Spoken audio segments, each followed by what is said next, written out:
So let's do a shout out. What's our first step?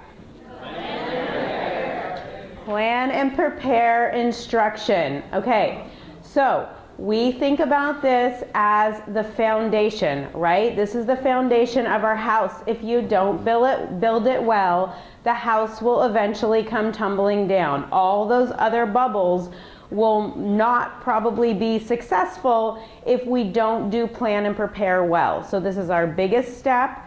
This is where we are deconstructing standards. This is where we are doing student-friendly learning targets, and we are determining what types of targets they are.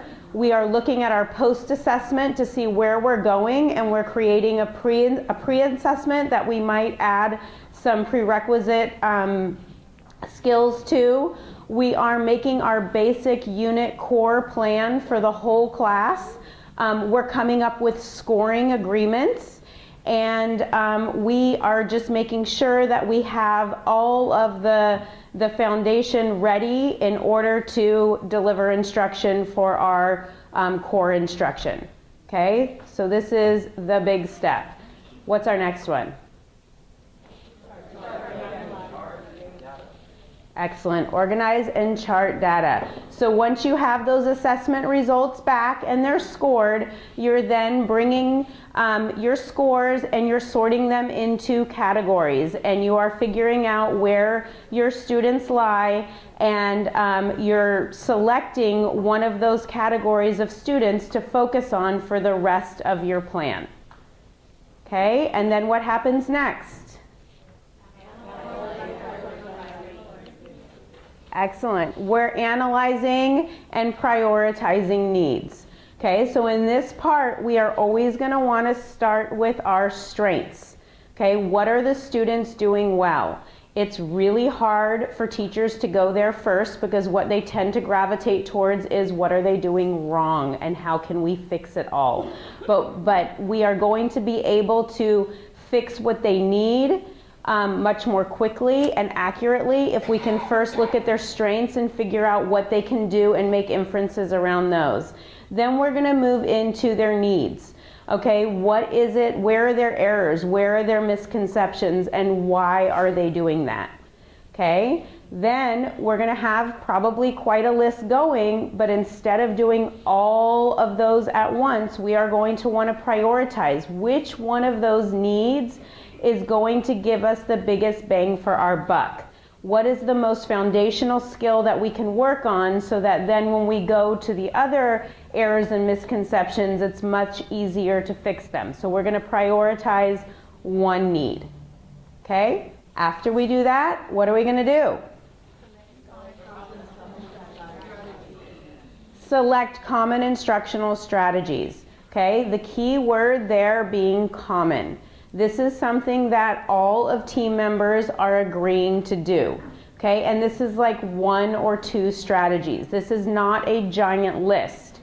Okay, teachers can make a giant list of strategies that might work, but then they are going to select 1 or 2 that they are going to carry out commonly.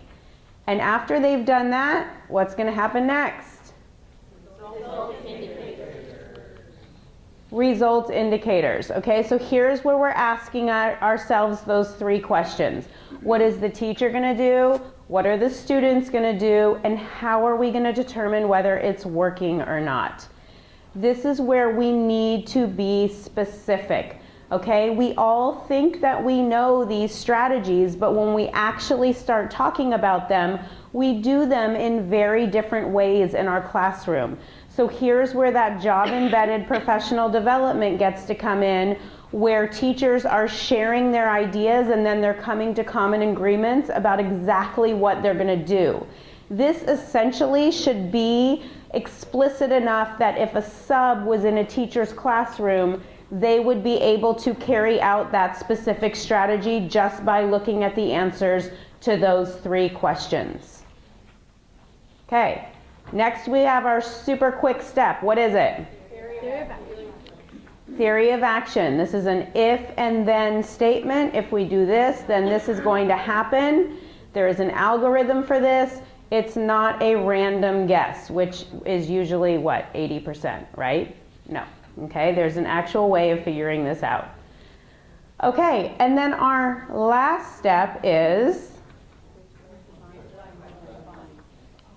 excellent, reflect, monitor, and evaluate results. And although I said this is our last step, this is really not our last step. It comes at the end, but it also comes in between all of the other steps.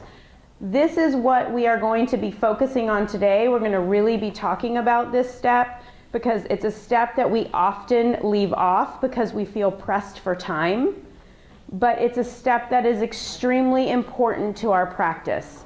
Okay, we need to reflect not only on how we are doing in our cycles in terms of student growth, but how are we doing in terms of the way we function as a team. Okay, so this is a very important step that we're going to focus on. Okay, you guys did a great job with that.